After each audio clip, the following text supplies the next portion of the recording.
अस्सलाम वालेकुम वरहमतुल्लाहि वबरकातुहू.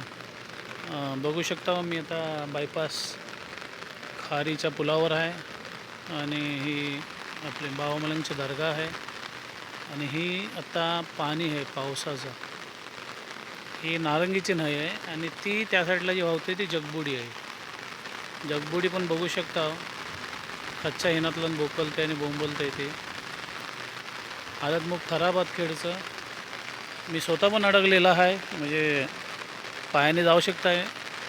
गाडी मी ठेवली खारीला माझ्या रिश्तेदारात होतं आणि मी आता पायाने जात आहे.